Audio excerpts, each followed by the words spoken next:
Welcome back to the Deep Dive.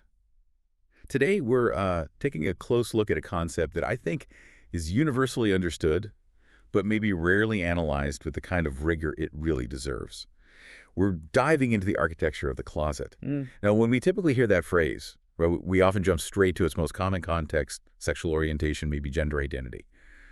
But the sources we looked at today show that this idea, the closet, it's actually far more complex. It's layered. And it applies across, well, almost every significant aspect of personal truth. Yeah, absolutely. At its core, being in the closet is about keeping something deeply significant, an identity, a belief, a personal truth, keeping it private. And usually that's because there's a genuine fear, a real fear of negative consequences. Right. But we're not just here for that surface definition today. Our mission, really, is to move past that classic framing. Right. We want to map out the specific spheres, the where of it all, and the identity layers, what that govern this whole strategic act of disclosure and withholding. And that strategic framing is so key. The material really emphasizes this. The closet is less a physical place, and more a psychological strategy. A social one, too. It carries just immense emotional weight. It wraps up self-protection, shame, fear. It's a structure fundamentally built to manage risk. Okay. So we really have to recognize that coming out then is associated with incredibly high stakes. It's an act of vulnerability. It risks everything from, social rejection all the way to material hardship. But on the flip side, it offers this potential for profound liberation. Our goal today is to analyze that strategic calculation, the one inherent in that decision. We're going to try and map this architecture so you can understand exactly why someone might be, say, totally transparent about one part of their life while staying strictly strategically closeted about another. Okay, let's do that. And maybe let's start by unpacking the history of this phrase, because I have to say I was genuinely surprised by the timeline and the source material. Yeah. It did just sort of appear in the 1970s, right? Yeah. Its emotional structure, it seems, evolved over more than a century. That's absolutely right. If you really want to grasp the emotional tone, the weight of concealment here, you've got to go back to its original metaphorical root. This dates back to the early 1800s, mostly in Britain.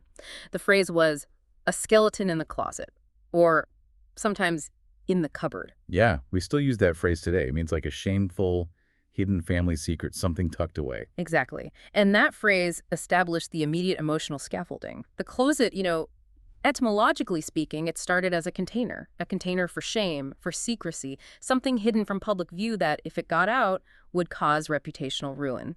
That's the bedrock. Okay. Then, as we move forward, say, early 20th century, the 1920s, 1940s, we start seeing this phenomenon of the dual life, particularly among individuals whose identities were, well, criminalized or at least socially condemned. Yes. And while the specific phrase in the closet wasn't really common back then, the reality of it was definitely present. LGBTQ plus individuals, for example, they had to create these private interior lives, secret meeting places, coded ways of talking, because privacy wasn't just preferred, it was a necessary state of concealment for basic survival. And sometimes the word closet literally described these secret spots, these gathering places, so the metaphor felt kind of organic. It grew out of that lived experience. So the phrase we use today, in the closet, that really crystallized in American gay subculture during the 50s and 60s. Why specifically then? What was happening? Well, the stakes just went through the roof. You had this paradox. Post-World War II, you started seeing more community formation bars, social networks, that sort of thing. But at the exact same time, you had this intense, heightened persecution driven by the Cold War climate. Think McCarthyism targeting anyone seen as morally deviant. And you had vicious enforcement of sodomy laws, anti-cross-dressing laws. So in the closet became the common term to describe that mandatory high-stakes concealment needed just to protect your job, your freedom, sometimes even your life. Wow. And what's really fascinating here, something the sources point out, is the history of coming out. The original meaning was quite different from how we think of it now, wasn't it? Oh, completely different. Almost the opposite, actually. Originally, coming out in gay society referred to something like coming out to a ball or coming out into the subculture itself. It was an announcement of presence, of acceptance, but within that specific community. It wasn't about disclosure to the straight, often hostile outside world. It really emphasized belonging, finding your people. So initially, it was about community validation. Maybe even a joyful internal thing within the subculture. Absolutely. A celebration, in a way. The big flip happened pretty dramatically in the 1970s. Post-Stonewall, during the gay liberation movement, activists very intentionally reframed coming out. They turned it into a radical act of visibility and pride, but directed outward, towards the mainstream. The closet stopped being just a personal coping strategy and became a powerful political symbol of oppression itself. Ah, okay. So that's the origin of the political rallying cry we might recognize. Come out, wherever you are. It shifted things from private survival to a public demand for the environment itself to change. Precisely. And once it carried that kind of political and moral weight, the metaphor started to broaden out considerably. By the 1990s, 2000s, it had really entered mainstream language. Now it could describe pretty much any concealed identity. A hidden illness, maybe a political affiliation that clashes with your workplace, a neurodivergent identity you're not ready to share, or even like a deeply hidden career aspiration. The underlying architecture holds, you see, even if the specific contents inside a closet change. Okay, so we've sort of mapped the history. Now let's try and map the present. Yeah. If this decision to disclose is strategic, as you said, we really need to analyze the audience, right? The who. Let's explore this idea of the where, these 6 communication spheres the sources lay out that we navigate probably daily. Yeah, this is a really crucial scaffold for understanding it all. We have to separate what someone might be hiding from who they're hiding it from. It's rarely an all or nothing situation. So we start with the most private sphere and we move outward, kind of layer by layer, towards the most public. Makes sense. Where do we begin? Okay, sphere 1 is the intrapersonal sphere. This is basically communication with yourself, your internal monologue, your private thoughts. And this is actually where closets are initially built. It's in that internal wrestling, maybe denial, or just sort of incubating a truth before you're ready. The sources really highlight that before you hide a truth from the world, you often suppress it, or maybe fail to fully acknowledge it, even just within yourself. Which means that self-discovery, maybe self-acceptance, that's kind of the first critical step of coming out, isn't it? Yeah. Even if nobody else is involved yet. It's like the safe zone, where you might only write about a shift in belief in a private journal, for example. Exactly. That's the starting point. Then, moving outward, we get to the intimate sphere. This involves selective disclosure to people you really trust emotionally, maybe a partner, your closest friends, perhaps one specific sibling you feel safe with. These are usually the first safe harbors, the first people you might tell. The stakes here are very personal, very relational. Disclosure here shapes your immediate sense of belonging, your ability to kind of bring your whole self home. Okay, makes sense. Intrapersonal, then intimate. What's next as we widen the net? Next, we hit the communal sphere. This covers your broader social networks, places where there are shared norms. Think hobby groups, online communities you're part of, your extended family, maybe neighborhood circles. Ah, okay. And here, reputation starts to become a bigger factor, I imagine. Oh, intensely so. The risk shifts here. It's less about individual relationship damage, potentially, and more about social judgment, gossip, maybe collective pressure to conform. And crucially, this is where we often see what the sources call split spheres. This is really common. You might be entirely out about, say, a layer 6 identity. We'll get to layer soon in your anonymous online gaming community, right? Because it offers acceptance. But you might be strictly closeted about that same identity to your church community or maybe your extended family, where the norms enforce concealment. The specific norms of each community really dictate the risk profile. Got it. Split spheres. Okay, sphere 4. The fourth sphere is the professional sphere. This covers everything related to work, education, your career path, and the stakes here shift again, often from social to more material consequences. Right. Jobs, grades, promotions. Precisely. This sphere is often governed by hierarchies, by contractual obligations, by financial realities. You might hide, say, a strong political ideology, that's layer 3, from your boss, or you might hide a physical or mental health disability, maybe layer 5 or 6, from colleagues to avoid career stigma or being passed over for promotions. This sphere frequently demands a kind of curated, often quite neutral performance of self, just for professional survival. Okay. Then we move out further to the public sphere. This is society at large, right? Media, strangers, general audiences. It's like the broadcast stage. Yeah, exactly. Disclosure here is really wide-ranging, and the ripple effects can become nearly uncontrollable. The core tension here is visibility versus anonymity.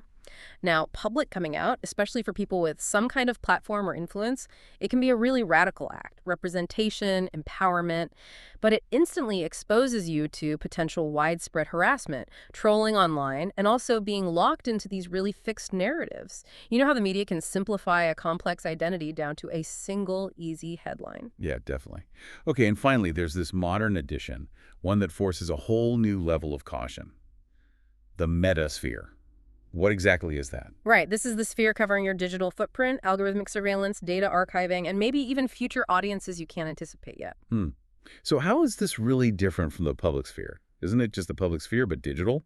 Does algorithmic surveillance fundamentally change the game compared to just, say, traditional media exposure?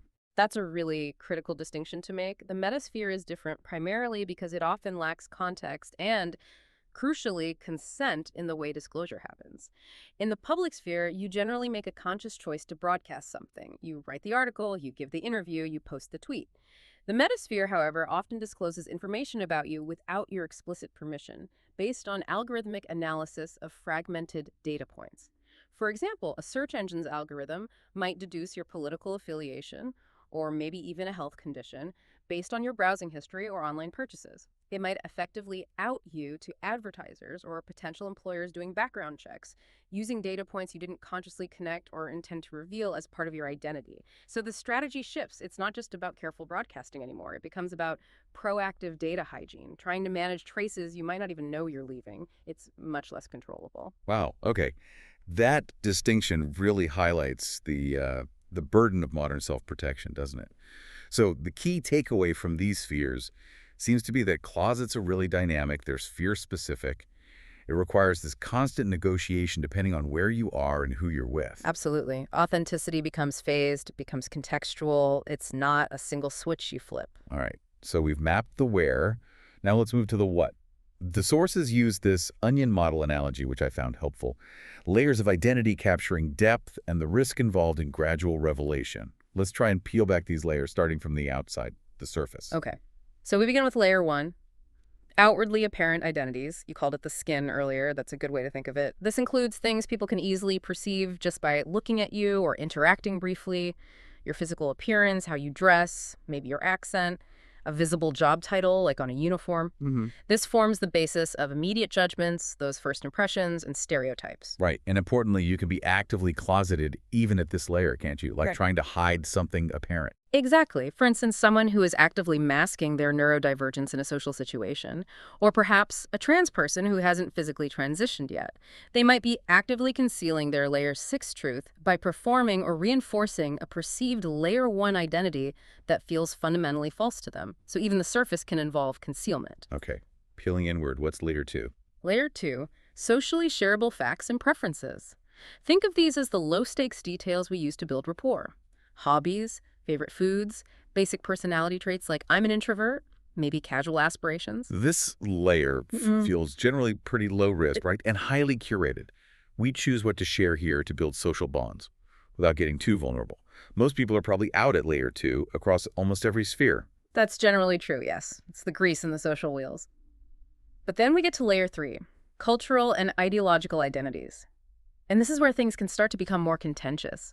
Here we're talking about strongly held religious beliefs, or lack thereof, political ideologies, deep ethical stances like being a committed pacifist or maybe complex family dynamics you don't discuss openly, even strongly dissenting views on hot-button social issues. Okay. So disclosing layer 3 means potentially aligning yourself with a value system that might conflict with the sphere you're currently in. Precisely. And that's why it's often closeted, particularly in professional or maybe diverse communal settings, just to avoid friction or conflict.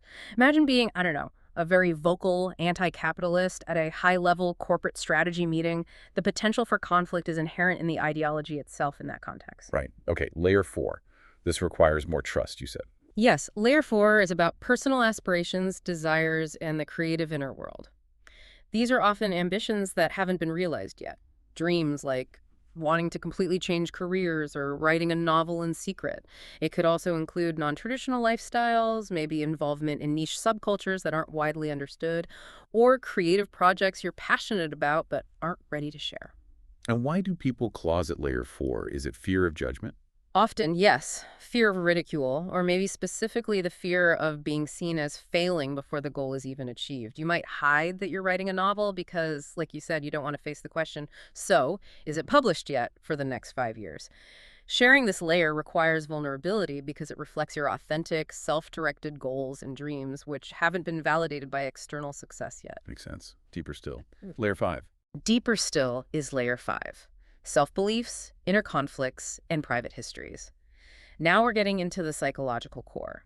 This includes private fears, deep insecurities, maybe past traumas. It's also about those inner narratives we have about ourselves. I'm not good enough. I always mess things up. Or maybe ongoing struggles with chronic mental health Okay, conditions. this sounds like really emotionally charged territory. Absolutely. Sharing layer 5 effectively means granting someone access to your psychological interior, your vulnerabilities. It's usually limited to very intimate relationships or perhaps a therapeutic setting. And sharing this kind of information inappropriately, say, oversharing deep trauma in a professional sphere or at a casual party, is often seen as a massive social norm violation. It puts too much emotional weight on the listener in that context. Right, and finally, the innermost core, layer 6. Layer 6. Core identity and vulnerable truths, the heart. This includes those essential, often life-altering truths about who you are, things like sexual orientation, gender identity. It could also be major philosophical convictions that fundamentally structure your life, or perhaps deep sources of personal shame that feel defining, essential needs you have that aren't being met. Revelation at layer 6 sounds like it's potentially life-altering. It often requires significant preparation and, ideally, a guaranteed safe environment. Because if it's met with hostility, the damage could feel existential, right? hmm It defines the very structure of your life. That's a very good way to put it. The stakes are highest here. And we absolutely must reiterate that these layers aren't always neat and tidy, they blur. What might be a casual political belief, layer 3 for one person, could be a foundational life structuring conviction, layer 6 for someone else, like an activist whose whole life revolves around it. But the risk rule generally holds. The deeper the layer, the greater the potential magnitude of the consequences if disclosure goes wrong. Okay, so we have the what, the layers, and the where, the spheres. Now, this is where it gets really interesting, I think. The strategic dance, this micro-calculation of how much of the onion to reveal in any given sphere, this core tension you mentioned, authenticity versus social calibration. This feels like the heart of the deep dive. It really is. This dance is constant. It's happening all the time. Every interaction, whether you realize it or not, involves calculating, okay, what's the appropriate layer to reveal or hint at to this specific audience in this environment right now? Hmm. The sources are clear. Successful social navigation, just getting along in the world, depends heavily on constantly modulating this disclosure. And social norms are kind of the operating system for this. Exactly. They act like filters, basically dictating which layers are generally permissible or expected in a given sphere. For example, layer 2 stuff, your hobbies, that's pretty much universally safe. Easy conversation starter. But revealing deep layer 5 or 6 information core identity, trauma is generally considered risky or inappropriate in, say, the professional sphere or the broad public sphere. And importantly, this isn't necessarily because the information itself is inherently wrong or bad, but because those environments are often ill-equipped or unwilling to handle the high emotional stakes or the potential disruption to established norms.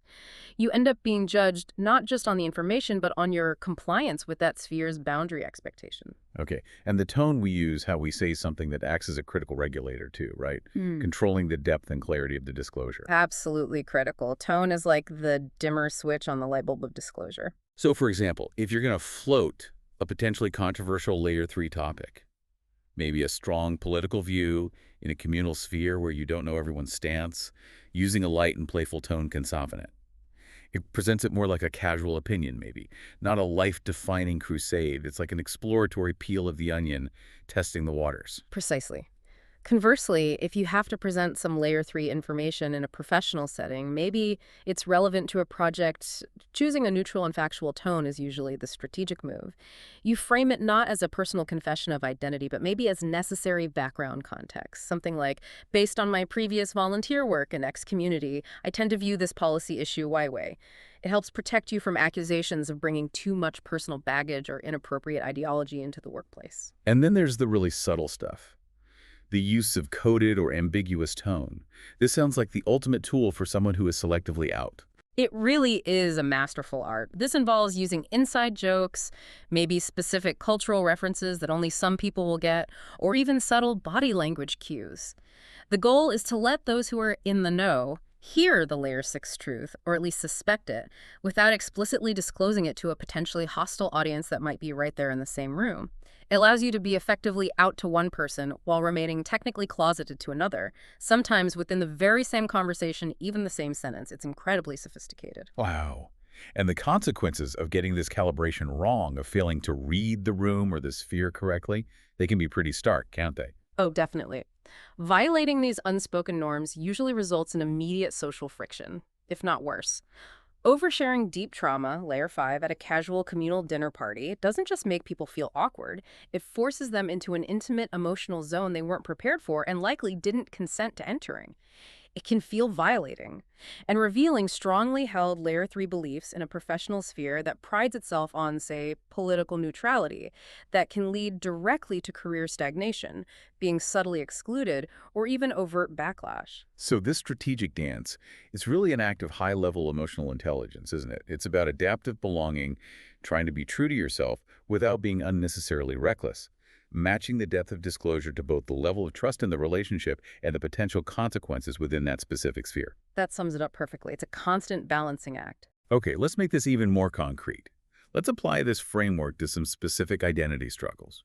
We need to really get into the lived reality of maintaining these complex closets. Let's start with one the sources discussed, which involves a powerful layer 3, layer 6 conflict, the experience of being an atheist in a predominantly, say, Christian household or community. Right. This specific closet is often uniquely difficult because it challenges the primary structure of belonging for many people: family love and acceptance. It's often perceived not just as a difference of opinion, but as a kind of moral or spiritual failure, especially from the perspective of deeply religious family members who might genuinely fear for your soul. That adds a whole other layer of weight. So psychologically, what does that look like? Well, the individual often experiences this chronic, kind of debilitating fear.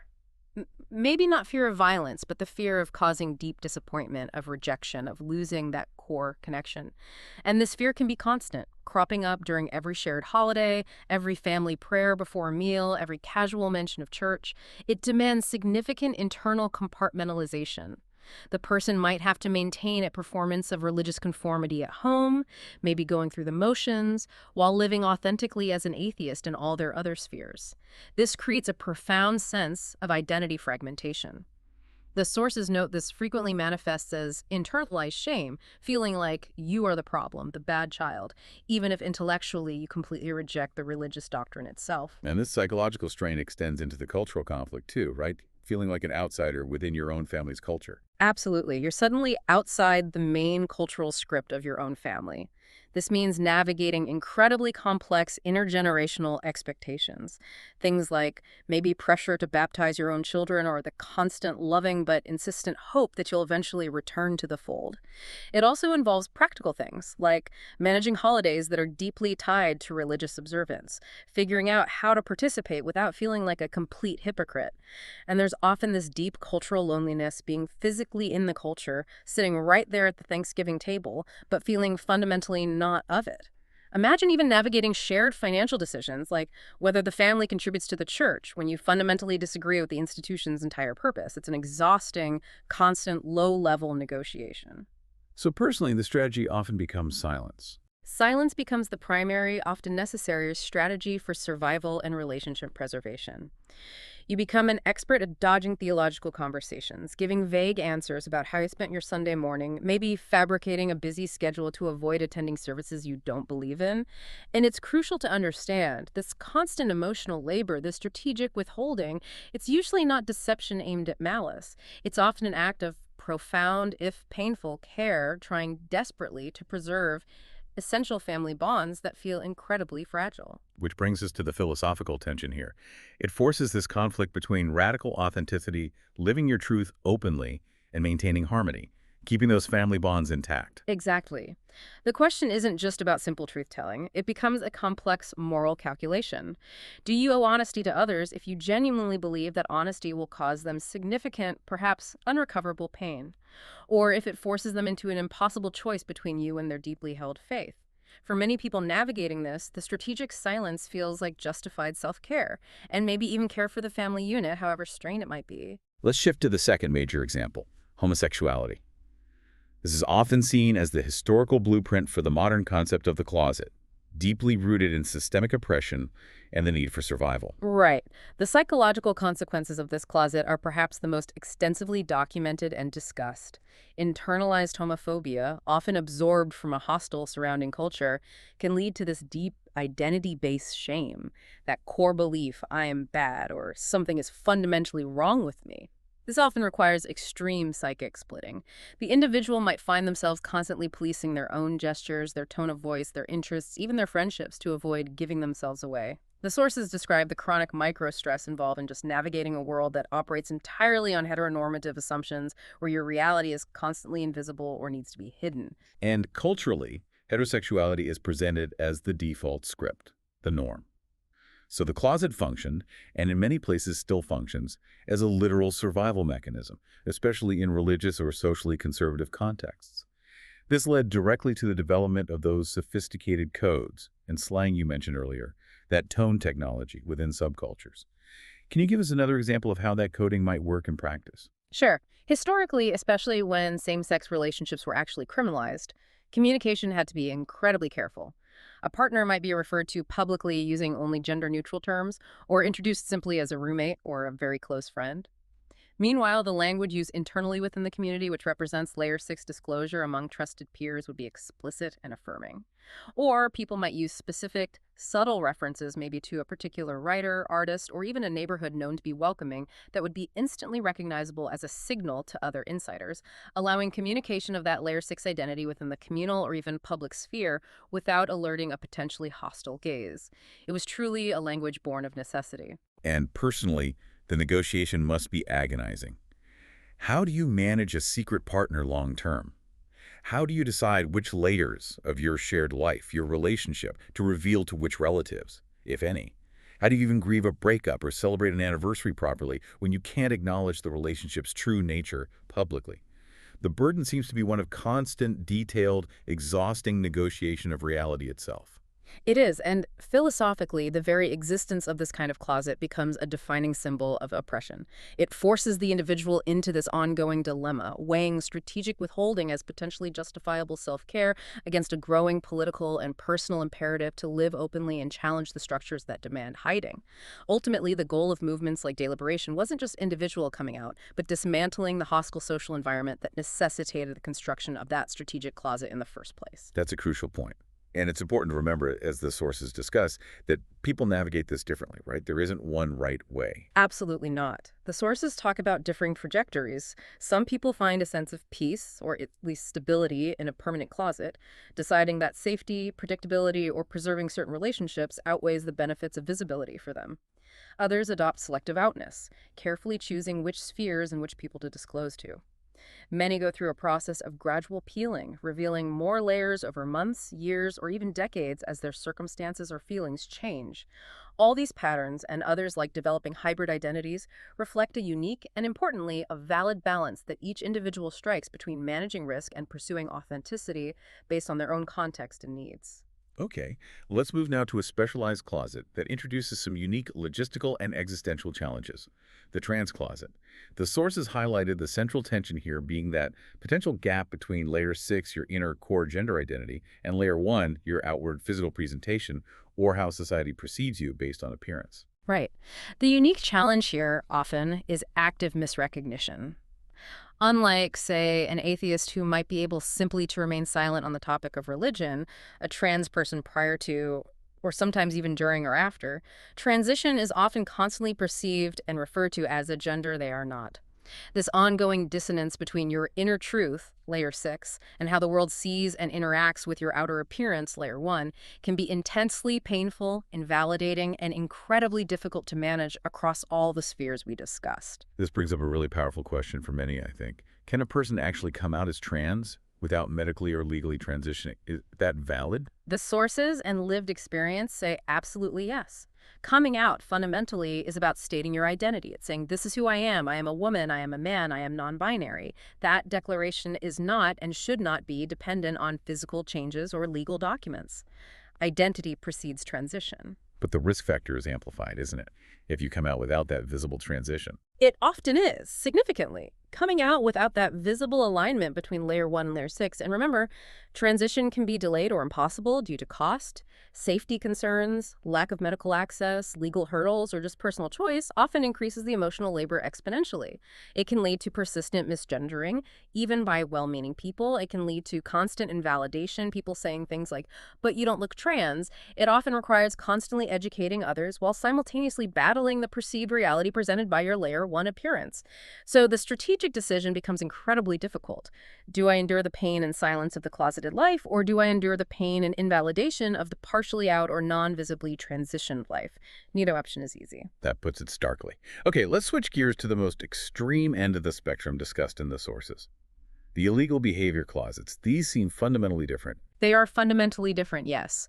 Because the primary fear here isn't just social stigma or loss of belonging, although those might also be present. The core fear is legal and often existential. We're talking imprisonment, deportation, ruinous fines, potentially even loss of life, depending on the context. So the distinction is crucial.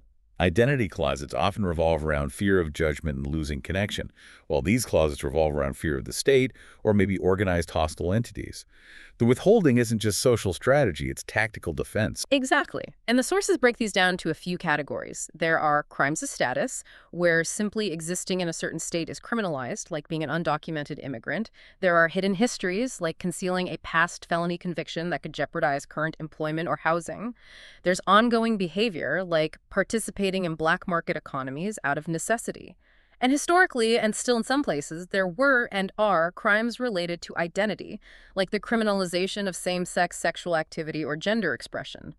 The psychic weight here involves intense fear, maybe paranoia, and often requires extreme, total secrecy. For these kinds of closets, coming out is very rarely safe, advisable, or even realistically possible. Disclosure could mean utter catastrophe. Understood. Okay, moving back from those extreme stakes to the more common tactical level, let's revisit the nuances of disclosure. The sources emphasize that outness isn't really a binary, is it? It's more like a spectrum or a vector. Exactly. It's helpful to think of it as a vector. You're out to person X about identity layer Y, but only in context Z. People aren't just in or out. They constantly employ gradients. They utilize what you might call soft closets, where you just skillfully avoid the topic, deflect questions with vague answers, never bring it up yourself.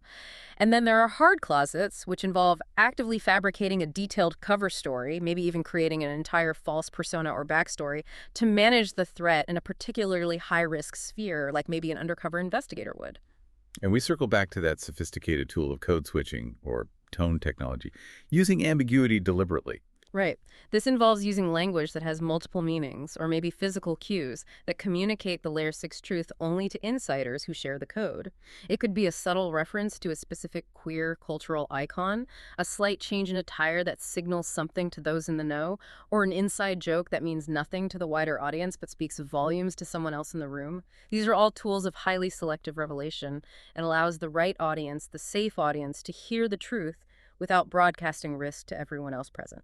I also really like the concept the sources mentioned of creative bridges. Can you explain that a bit? Yeah, this is a fascinating strategy. It's where someone uses outlets like art, maybe humor, poetry, writing under a pen name, or even creating an online avatar to disclose aspects of their inner layers, maybe layer 4 aspirations or layer 5 conflicts, without having to attach their real name or face to it, thus avoiding real-world risk. It allows them to externalize some of that inner tension, maybe explore parts of their identity, connect with others who resonate without risking their job, family relationships, or immediate social standing. It sounds like a kind of healthy transitional technology almost. Testing the waters of expressing that identity in a mediated, safer space before maybe bringing it more fully into the real world. That's a great way to think about it. It can be a vital step for many. Okay, this leads us nicely into the practical toolkit that the sources synthesized. For someone considering peeling back a layer, revealing something, there's this idea of running a quick internal check, the SAFE checklist. Yes, this is a really robust framework for trying to manage risk proactively. S stands for safety. What are the realistic risks here? Social, financial, maybe even physical risks in this specific sphere. It's about assessing the actual probable consequences, not just worst-case fears. Okay, A is for audience. A is for audience. Who holds the power in this situation? And crucially, what are their established values? How have they reacted to similar disclosures in the past, if you know? You're basically analyzing the risk profile of the people involved, their likely reception. Makes sense. F is for function. Why am I considering sharing this right now? What's the goal? Is it purely for connection, to feel closer to someone? Is it logistical, like I need to explain why I need time off for a medical appointment related to this? Or is it advocacy, I want to share this to help change the environment or educate people? Understanding the function helps determine how much detail is actually necessary. Got it. And finally, E. E is for energy. Do I realistically have the mental and emotional capacity right now to handle potential pushback? Am I prepared for difficult questions, misunderstandings, or maybe having to do a lot of emotional labor to explain myself? If you're already feeling drained or vulnerable, this might not be the right moment to peel back a particularly sensitive layer, even if the audience seems safe. that's a really practical checklist. Safe, safety, audience, function, energy. And what about when the decision is to maintain the boundary, but maybe without resorting to a hard closet or outright deception? The sources mentioned boundary scripts. Yes, these are incredibly useful. They are essentially pre-planned phrases that are truthful, minimal, and firm, designed specifically to maintain privacy politely but clearly. So instead of feeling pressured into fabricating a lie on the spot, you might use neutral, definitive phrases, things like, I tend to keep that aspect of my life personal, or maybe that's something that's still evolving for me and I'm not really ready to put a label on it publicly yet. Hmm. Or in a professional context, what's relevant for this project is X and Y, the rest is private. These scripts allow for self-protection while helping the individual avoid getting entangled in fabricated details that then have to be constantly remembered and maintained, which is exhausting in itself. Those sound really helpful. Okay, so we've covered a lot of ground. We've synthesized the history. We've mapped the architecture of spheres and layers. We've analyzed the strategy involved. As we wrap up, what would you say is the main takeaway for someone who feels they are currently navigating the complexities of the closet, whatever form it takes? And what's the key takeaway for those of us interacting with them, perhaps as allies or just as fellow humans? Okay, for someone currently utilizing the closet, I think the primary takeaway from all this material is perhaps validation. Privacy is not the same as dishonesty. You have the moral autonomy, the right, to control what you share, to whom you share it, when you share it, and how you share it. You don't owe everyone your deepest layers on their timeline. You must prioritize and share at the speed of safety. That feels important to state clearly. Absolutely. And remember that disclosure is almost always phased. Selective outness is completely valid. Self-protection is morally permissible, even necessary, if disclosure genuinely invites harm or unacceptable risk. Your progress, your journey, is determined by your own readiness and your circumstances, not by external pressure or public expectation. Okay. And for those of us on the outside, maybe wanting to be allies or just interacting with people in our spheres who may be hesitant to share parts of themselves? For allies or potential allies, the core takeaway has to be earn disclosure, do not demand it. We have the responsibility to actively work towards making the environment safer and to make consent explicit and central. How do we do that in practice? Well, it means signaling support clearly, but without any expectation attached. It means saying things like, hey, there's no pressure at all to share anything you're not comfortable with, but I want you to know this is a judgment-free zone with me, or I'm here if you ever do want to talk. And perhaps most critically, if someone does choose to disclose something vulnerable to you, it means handling that information with the utmost ethical care. That involves asking clarifying questions respectfully. Things like, thank you for trusting me. Who else knows about this? Or how would you like me to refer to this, if at all, when we're talking to others? Or would you like me to step in and correct someone if they misgender you? And then absolutely honoring those boundaries they set. We need to normalize privacy, respect boundaries, and respond without judgment or gossip. Burn disclosure, don't demand it. Handle information ethically. Got it. And if we zoom out one last time, connecting this back to the bigger philosophical picture, perhaps the most profound idea threaded through all the sources is this. The very existence of the closet, in any form, acts as a mirror held up to the society or the specific environment around it. If any group of people feels they must construct these elaborate psychological and social architectures just to hide fundamental aspects of who they are, then the primary problem isn't their truth. The problem lies within the environment, the norms, the prejudices, the risks that has been constructed around them, making concealment feel necessary for survival or well-being. That really shifts the focus, doesn't it? It does, and raises a final important question for you, for everyone listening. What concrete steps can you take within your own spheres of influence, your intimate relationships, your communal groups, your professional settings, to actively reduce the risk profile for others? How can you help make your specific environment feel more like a greenhouse, a protected space where diverse things can grow safely, rather than a harsh landscape that necessitates the building of protective walls? That's the challenge that remains long after this deep dive is done. The closet, it turns out, is this intricate masterpiece of adaptive strategy, of managing risk and belonging. And understanding its architecture feels critical to really understanding the human condition.